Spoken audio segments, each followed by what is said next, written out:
Our first date was at a park, a local park, because there wasn't really many places to meet up at that point.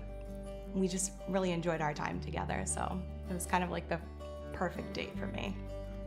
Yeah, our next few dates were during that COVID time where we really couldn't be around anyone else but ourselves. I took her fishing, and after about 20 minutes, I was more interested in talking with her than fishing. I think it was just about like 7 months in that he proposed, and I said yes, of course.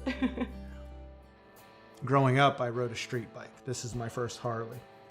About every afternoon for the first month, I was taking it out for about an hour in the afternoon. Coming back in, we were probably 5, maybe 10 minutes from the house. Coming around, I felt my back tire skid a little bit. I looked down for a minute on a curve, and anybody that rides a motorcycle knows that's one thing you don't do.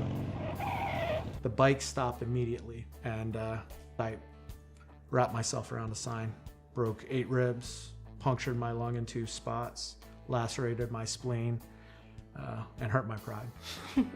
So I was coming on to military duty that weekend, so the first thing that I'm thinking in my head is, number 1, tell Taryn I'm down, and then call my commander.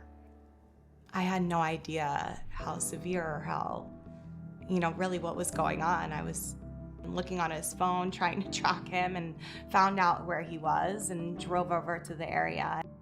She came up to the helicopter as I'm getting loaded on. I walked over and was able to touch him and just say, hey, I'm here. I just kept telling myself to stay awake, but I knew it was bad. I knew it was bad enough to where I may have not been going home. So. The helicopter arrived and ended up bringing him directly to Grandview. Our trauma team was there and ready for him, and immediately we identified the very first and most important thing was Jason really had a crushed chest, and with every breath, his lung was actually collapsing, and pretty soon he would not be able to breathe. I have a couple friends that have broken ribs, and the options are pretty limited. One of the new treatments that we're doing here at Grandview is we're actually able to put some plates and screws in a minimally invasive fashion to stabilize the ribs. It helps decrease pain, it helps functional recovery much quicker, and it provides them relief. I think that's all I needed to hear. Number 1, I wasn't gonna die. Number 2, these are the options, and these are potential outcomes for both options. I would say within 5 minutes of the discussion, I said I'll go with the surgical option, and I'm glad I did. Taking somebody to the operating room to put a camera inside their chest, deflate their lung, identify each broken rib segment is actually a really big job. Jason's a pretty tough guy, and the next day after this extensive surgery, he was moving around. I'm doing great. I can work out in the garden, I can mow the lawn, not back to breakdancing yet, but I know that is 100% attributed to Dr. Scaff and his team's work.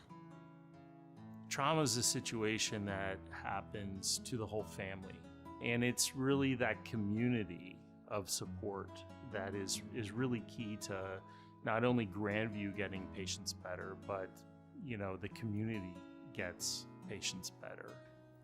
I feel so grateful to have them in our community. I can't imagine what it would have been like if I was having to travel there and an hour back each day. It was so close. It made it easy, and I could spend long hours there. Which obviously helped my morale and my recovery. As difficult of a situation as this was, right when I got to Grandview, I felt like I was gonna live. Everybody treated me like, I don't know, like I was family to them. I have a newfound respect and love for healthcare. This region has needed a trauma center for a very long time, and now they have it. We know what's important right now, and yeah, we're pretty lucky. 100%.